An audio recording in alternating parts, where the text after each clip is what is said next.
world food safety day অৰ্থাৎ বিশ্ব খাদ্য সুৰক্ষা দিৱস এই দিৱসটো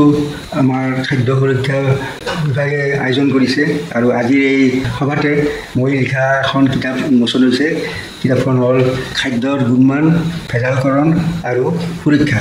এই কিতাপখন আজি উন্মোচন হোৱাৰ কাৰণে বৰ ভাল লাগিছে ইয়াৰ আগতো মই কেইখনমান কিতাপ লিখিছোঁ কিন্তু এই কিতাপখন লিখি এইকাৰণে ভাল লাগিছে যে এই কিতাপখনত মোৰ চাকৰি জীৱনৰ যি অভিজ্ঞতা পালোঁ তাৰে আলম লৈ মই কিছু কথা লিখিছোঁ মই নগেন্দ্ৰনাথ দাস গুৱাহাটী বিশ্ববিদ্যালয়ৰ পৰা 1971 চনত ৰসায়ন বিজ্ঞানৰ স্নাতকোত্তৰ ডিগ্ৰী লাভ কৰিছিলোঁ কৰাৰ পিছত বিভিন্ন প্ৰতিযোগিতামূলক পৰীক্ষা দি থকাৰ পিছত তাতে উত্তীৰ্ণ নোহোৱাত মই তেতিয়া অন্য চাকৰিৰ কাৰণে আহি প্ৰথম অসম চৰকাৰৰ ভূতত্ব আৰু খনি বিভাগত কিছুদিন কাম কৰিলোঁ কৰিয়ে তাৰপিছত অসম চৰকাৰৰ ৰাজ্যিক জনস্বাস্থ্য বিশ্লেষণাগাৰত ৰাসায়নবিদ হিচাপে চাকৰিটো পালোঁ পাই তাতে মই সুদীৰ্ঘকাল চাকৰি কৰিলোঁ বহুত ভালেকেইটা প্ৰমোশ্যন হ'ল প্ৰমোশ্যনৰ শেষত সেই লেবৰেটৰীত মই মুৰব্বী হ'লোঁ আৰু তেতিয়াৰ সময়ত প্ৰচলিত থকা প্ৰিভেনশ্যন অফ ফুড এডাল্টাৰেশ্যন এক্টৰ আণ্ডাৰত সৰ্বভাৰতীয় পৰীক্ষাত মই নিৰ্বাচিত হ'লোঁ আৰু আইনগতভাৱে পাব্লিক এনালিষ্ট হিচাপে মই স্বীকৃত হৈ আমাৰ ৰাজ্য চৰকাৰৰ কাৰণে এপইণ্টমেণ্ট পালোঁ মই অসম চৰকাৰৰ উপৰিও অৰুণাচল নাগালেণ্ড আৰু ছিকিম চৰকাৰৰো লোকবিশ্লেষক আছিলোঁ কাৰণ তেওঁলোকৰ ৰাজ্যত তেতিয়া কোনো পাছ কৰা মানুহ নাছিল সৰ্বভাৰতীয় পৰীক্ষা আৰু জটিল পৰীক্ষা ইয়াৰ পিছতো মই আৰু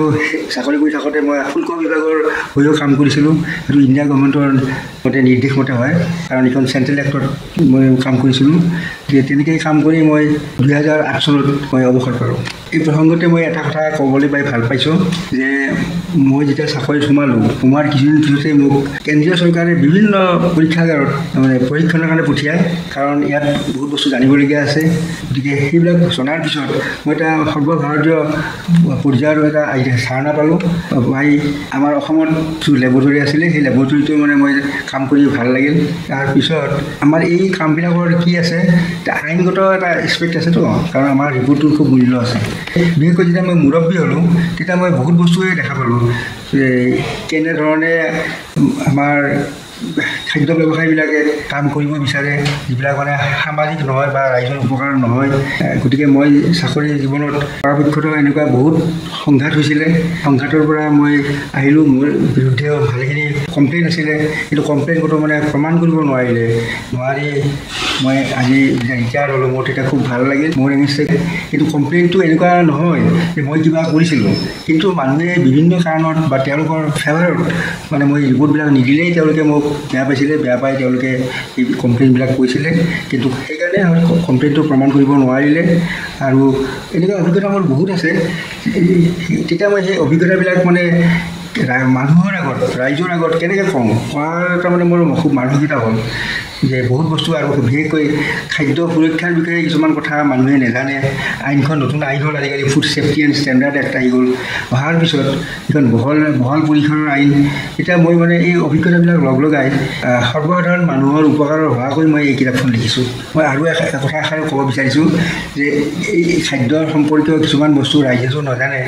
ব্যৱসায়ীবিলাকেও বহুত বস্তু নজনাকৈ ব্যৱসায় কৰে আজিকালি আইনৰ কথা আহিছে সেইবিলাক বস্তু জানিব লাগে গতিকে এই কথাবিলাকো যাতে ব্যৱসায়ীবিলাকো জানিব পাৰে কিছুমান কথা তাৰ কাৰণে মই এই কিতাপখনত মানে আলোচনা কৰিছোঁ আৰু মই ভাবোঁ ৰাইজৰ লগতে ব্যৱসায়ীবিলাকো উপকৃত হ'ব গতিকে কিতাপখন